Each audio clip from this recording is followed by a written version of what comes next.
Megan Killian of Megan Killian Consulting. And today I'm going to talk to you about cold emailing a little bit. Use the sweatshirt. It is cold in Florida today for some unknown reason. So we're going to jump right into it. Everybody knows why cold emailing is so important. You want clients, whether that's because you're in sales or you're an agency owner, freelancer, or consultant, you need money, right, at the end of the day, and therefore you need people to open your emails, respond to them, and book meetings with you. So there's a whole lot that we can talk about in subject lines, and I will make a separate video about that soon. For today, I'm just going to talk about the actual context of the cold email. And a lot of these tips will also work for LinkedIn if you're doing your outreach on LinkedIn as well. So first and foremost, use permission-based openers. If it's the first email in your sequence, one of the key things to do is get permission to keep going. This can improve your reply rate, whether it's a positive or negative, and get you to that vanity metric that you're looking for open rates. But it also immediately lets your prospect know that you are respectful of them, their time, and you're going to get their consent before you do anything to or with them. So an example of how I use this in my business is I will send a first email in a sequence, and the major call to action in that email is, can I send you a 3-minute video reviewing your LinkedIn presence or your website? I'm asking, is it okay for me to keep engaging with you? Do you want me to give you my critique? Do you want my help? And I'm going to give it to you for free, which rolls me right into the next thing, which is that you are going to add value from the very moment you start engaging with these people. It's especially important when you work in high-end sales, when you are talking to business decision makers, C-levels, that you are respectful of their desire to engage with you by immediately making it clear that you're going to add value. And if you add value in that first email, they know you're probably going to keep adding value throughout the whole process. So an example of this is first email that I send might start with something like, hey, Chad, I was checking out QuickPage the other day, and I noticed that you don't have a call to action above the fold of your website.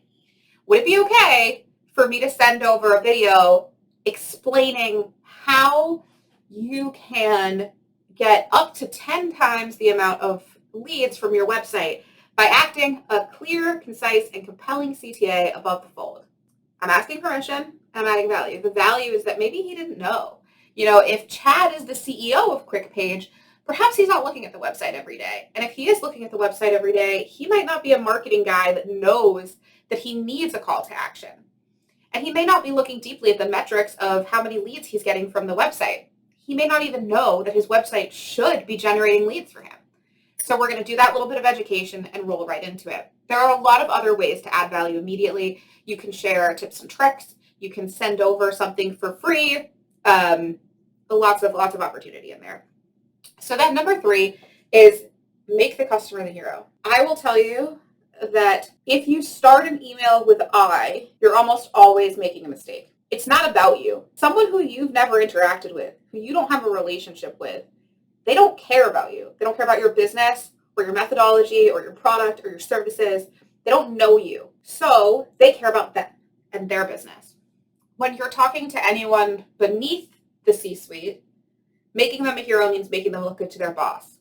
It is about how they can increase their job security and look good to the person who signs their paycheck. So for example, that could be something like, hey, Chris, your company is leaving money on the table by not leveraging LinkedIn as their number one social outreach. Did you know? And then I insert some stats about LinkedIn, like how often executives log in or how much reach individual accounts have over business accounts. Whatever. I'm going to share something relevant to him. And then I'm going to say something along the lines of, would it make impact for you if you could double the revenue that you're generating? It's going to look good to his boss. Now, when you're talking to a C-level, there's only a handful of things they really deeply care about, right? And it depends which C you're talking to, but CEOs, for example, owners, founders, people who are at their core responsible for the business, care about revenue, profit, and productivity. Outside of that, there's not a ton they care about. They want to reclaim their time, they want to have time to themselves, and they want the business to make more money. So when you're talking about making them the hero, you want to keep hyper-focused on those issues and not talk about kind of further down individual criteria. You're talk about outcomes, not the tactics that get the outcome, at least in your first email. Later on in your sales process, your customers, your clients may ask you about the tactics that go into the outcome, but right off the bat, they don't need to know how you're going to get them more leads or how you're going to make them more money. They just need to know that you're going to do that. Number 4 is to follow the 3 C's. Anytime you are writing any type of copy, whether it is for a website or outreach or whatever you're writing for, you need to keep it clear, concise, and compelling. That means clarity is writing so that people can understand it. If you're not familiar with it, go check out Hemingway. I'll put a link somewhere. What they do is Hemingway checks to see what grade level you're writing. I'm going to give you all a moment to think about this one. What do you think the average reading level is of people in America? I would think about it. It's 5th grade, okay? For those of us with higher reading levels, high writing levels, we may be called to be a little bit verbose in our emailing. We should not be. Keep in mind that when people open an email, they might spend 30 seconds reading what you wrote to them. So you need to make sure that you're optimizing for that. And that's a best case example, might I add. Really, you have probably 5 seconds to capture someone's attention. And if it's not clear, if they have to think about what words mean, you're going to lose them. Concise is just, again, keep it short, especially in an initial email in a sequence. You're kind of warming the prospect to you. Statistically, most outreach campaigns don't get responses until the 8 to 12th touch. So this first touch, while it's amazing if we get a response and we want to optimize for that as much as we can, we have to be realistic that we're probably not going to get a response in this first email. So don't dump on them a whole bunch of information. Keep it short and get that permission to continue to interact. And then compelling, right? So you should always have like a CTA, and that CTA should be directly related to human psychology and what influences behavior. If you're not familiar with behavioral marketing, Google that. It'll help you get a head start here. But essentially, you just need to understand what makes people do things. A compelling CTA is not learn more or let's jump on a call.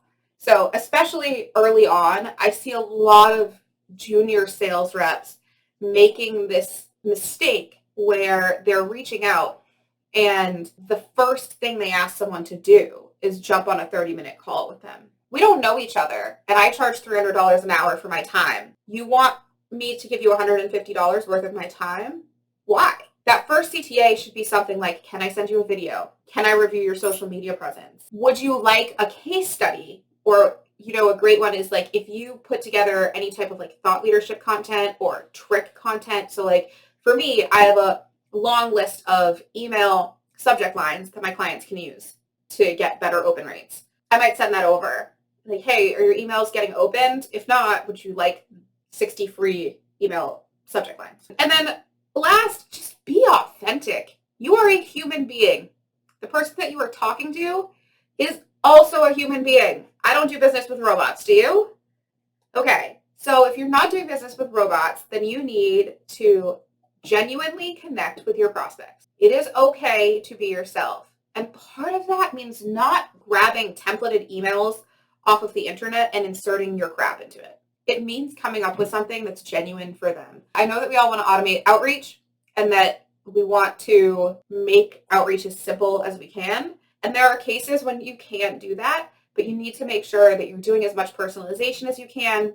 And if someone's really a key strategic account that you want to close, take the time to write them custom emails and don't automate the process at all. Just reach out and talk to people genuinely and connect with them, and you will be surprised how well that will go for you. Questions, comments, concerns, drop those in the comments. As always, please like and subscribe to the channel. And if you think a friend could benefit from this advice, send it over to them. Also, for the month of January, I am offering a handful of one-on-one email review calls. So if you would like to do one of those, comment and let me know. I'm going to select 5 people to do that with this month. Thanks, guys.